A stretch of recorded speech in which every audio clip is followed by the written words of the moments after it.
The mistake of fate. Marcus Johnson, 35, was beloved by his community for his kind heart and genuine actions. Every morning, as sunlight filtered through the trees of a small suburban neighborhood on the outskirts of a southern city, Marcus woke up to the sound of birds chirping. He lived with his wife, Linda, a graceful, intelligent, and passionate woman, in a small, charming house he had renovated after years of hard work. Working for a large construction company, Marcus always gave his best despite challenges. He was not only a skilled worker but also always ready to help others. For him, life was about nurturing human connections and spreading love. Every evening, by the warm fireplace, Linda shared her dream of opening a small bakery to bring joy to others. Marcus's eyes always sparkled with faith and hope. Memories of his childhood in a poor but loving family had taught him never to give up on his dreams.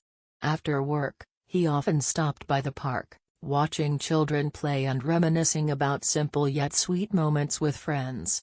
Marcus's simple yet meaningful life was built on the small blessings life had given him. He believed that, no matter how difficult things got, truth and kindness would prevail. However, fate was about to test him with a wrongful accusation that would change his life. On a stormy night, as thunder rumbled and cold winds cut through the air, Marcus was driving his old car home after a long day of work. The streetlights shimmered on the wet road, creating a scene that was both poetic and ominous. In his mind, thoughts of tomorrow and plans with Linda filled him with hope. Suddenly, his car broke down. Marcus was confused as the dashboard lights flickered erratically. At that moment, a police car pulled up beside him. Before he could react, two uniformed officers, armed and stern, approached. "Stop the car right now!" A commanding voice rang out, making the night feel colder and more tense. Marcus, still bewildered, quickly stepped out of the car. Unbeknownst to him, fate had turned its back on him. The officers, with no hint of empathy, began scrutinizing him, his clothes, hairstyle, even the marks on his body, as if searching for clues to a serious crime. "Do you have any identification?" one of them asked coldly. Marcus, unaware of what was happening, handed over his ID. A sense of unease grew within him. Everything happened too quickly. Within minutes, he was handcuffed and taken into the police car without explanation. As the police car sped through the dark streets, Marcus could only stare out the window, his heart pounding, his mind in turmoil. "What is happening to me?" he wondered. The warm memories with Linda and his dreams faded under the weight of suspicion and prejudice. The lights of the detention center loomed ahead, signaling that he would soon be locked away, stripped of his freedom. When the doors of the detention center slammed shut, Marcus felt trapped in an invisible iron cage, where hope for freedom vanished. The small, dimly lit cell, illuminated only by flickering fluorescent lights, offered no warmth. The cries of other inmates echoed, making Marcus feel even more isolated. In the first few hours, Marcus sat in silence, his mind swirling with questions. Why am I here? I didn't do anything wrong.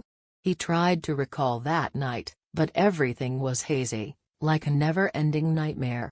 Memories of his family and peaceful days with Linda felt distant. In a rare moment, a fellow inmate whispered, "Greater than, are you also a victim of misunderstanding?" Marcus nodded silently, his eyes reflecting despair and a glimmer of hope. "Greater than, they brought you here because they suspect you're involved in a serious crime," the inmate said, his voice cracking. Marcus's heart tightened at the word serious crime, something he had never associated with himself. Time dragged on as Marcus was moved through different areas of the detention center, subjected to harsh interrogations in cold rooms with dim lights. Investigators made baseless assumptions, while Marcus could only remain silent. During moments of silence, memories of family dinners and Linda's laughter flooded his mind. These precious fragments of a peaceful life were now shattered by prejudice and hasty judgments. As dawn broke, Marcus vowed to hold on to his faith and wait for justice. After what felt like an eternity, the door to the interrogation room opened. Linda, her face a mix of worry and determination, entered with their lawyer, Mr. Jackson. Linda cried as she saw Marcus in his prison uniform. "Marcus, can you hear me?" she asked, her voice trembling. Marcus managed a faint smile. "Linda, I'm okay. This is just a misunderstanding, the truth will come out." But inside, fear lingered. Mr. Jackson placed documents in front of Marcus. "Greater than Marcus, we'll get to the bottom of this. I've gathered clues that suggest a mistake in the investigation." His words were like a ray of light. Linda held Marcus's hand, whispering, "I'll always be by your side." The atmosphere in the room shifted as the officers began questioning the case. In a private room, Linda and Marcus spoke. "Greater than Linda, I know you're hurting. But I believe that if we stay strong, the truth will come out. I've never intended to harm anyone." His warm words soothed Linda's pain. Mr. Jackson presented evidence. "Greater than we've discovered that another man, who looks similar to Marcus, is involved in the crime. This raises doubts about Marcus's guilt." Linda's eyes welled up with tears, while Marcus lifted his head, determined. "Greater than I'm innocent. Give me a chance to prove it." Outside, police leaders began reviewing the arrest process, recognizing signs of mistakes and prejudice. The next morning, after a tense night of meetings, Police Chief Robert Henderson entered the conference room, determined to correct the mistake. He emphasized that his responsibility was not only to maintain order but also to ensure justice for all. Henderson declared, "Greater than we are facing a serious mistake. Our system has confused an innocent man with a real suspect. This has hurt Marcus and eroded the community's trust." His words struck like a hammer. Officers bowed their heads, some remorseful. Henderson ordered a thorough review of the arrest records. Meanwhile, Linda and Mr. Jackson gathered evidence from security cameras, which showed a man with a menacing appearance, completely unlike Marcus. Local residents recounted that a suspicious group had been moving through the neighborhood, including someone who resembled the man in the surveillance footage. "We need to verify this carefully," Mr. Jackson asserted. Though Marcus was released, fear still haunted him as he returned home, reminded by suspicious glances. Even after his release, Marcus struggled with the mental scars of the ordeal. He faced not only psychological trauma but also a justice system tainted by prejudice. Mr. Jackson continued the investigation, uncovering new leads. Security footage showed that the man resembling Marcus had been standing near the car, not fleeing. "This clearly shows a grave mistake," he told Linda during a private meeting. With a group of volunteers, Linda and Mr. Jackson launched a parallel investigation, scouring the neighborhood for clues. They discovered that a criminal gang had been operating in the area, and the man mistaken for Marcus might have been a member. One evening, Linda overheard a conversation in a cafe. "Greater than Marcus, that kind-hearted guy, was never involved in our business.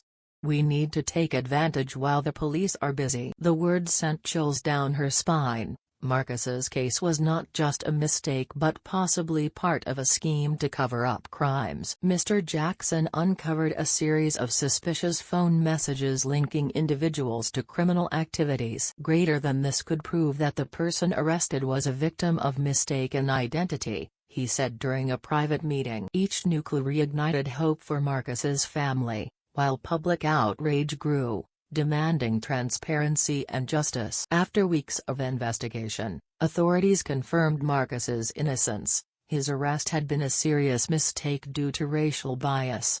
This decision restored his honor and served as a wake-up call to the community. At a press conference, Henderson announced, "Greater than we confirm that Marcus Johnson is not involved in the crime.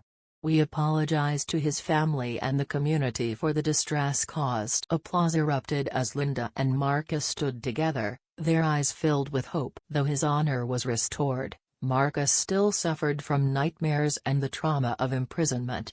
Linda stood by him, encouraging him to seek psychological support and join support groups to heal. "Greater than we'll get through this," she whispered. Meanwhile, Mr. Jackson and his team continued to pursue the real culprit, a member of a notorious gang. These revelations prompted internal reforms within the police force, including civilian oversight. Marcus decided not to let the mistake define him. He began participating in community activities, sharing his story to raise awareness and inspire others facing injustice. "Greater than I don't want others to suffer as I did," he said during a support group meeting. "Truth and justice will prevail if we don't lose faith." Over time, Marcus turned his pain into strength, opening a new chapter, one of forgiveness, courage, and the fight for justice. He joined movements advocating for minority rights, sharing his story through talks, seminars, and public hearings. "Greater than we can't change the past, but we can build a fairer future," he declared during an inspiring panel discussion. Linda, always by his side, opened the bakery she had always dreamed of, turning it into a community hub where people could share stories and find joy. The bakery became a symbol of new beginnings. Their efforts brought about positive changes, reforms within the police force, revised identification and arrest procedures, and anti-bias training programs. These changes offered new hope for those who had suffered injustice. At a community celebration, Marcus was awarded the title of Champion of Justice. On stage, before hundreds of admiring eyes, he shared, "Greater than I was once mistaken, my faith in fairness shattered. But through this trial, I found inner strength. Let's build a community based on love, compassion, and truth." The audience erupted in applause, affirming that no matter the challenges, people can overcome prejudice and misunderstanding. As the sun set, Marcus and Linda walked out of the center, hand in hand, carrying the promise of a brighter tomorrow. Marcus Johnson's story became a symbol of courage and perseverance in the face of injustice. A man wrongfully imprisoned because of his skin color rose above his pain to fight for justice. His journey affirmed the power of truth and kindness and called for a fairer justice system where everyone is respected. Reforms within the police force, revised identification procedures, and anti-bias training programs opened a new era for a more humane society. Marcus, Linda, and their allies left an indelible mark, a reminder that only through unity, love, and understanding can we build a world where justice always prevails.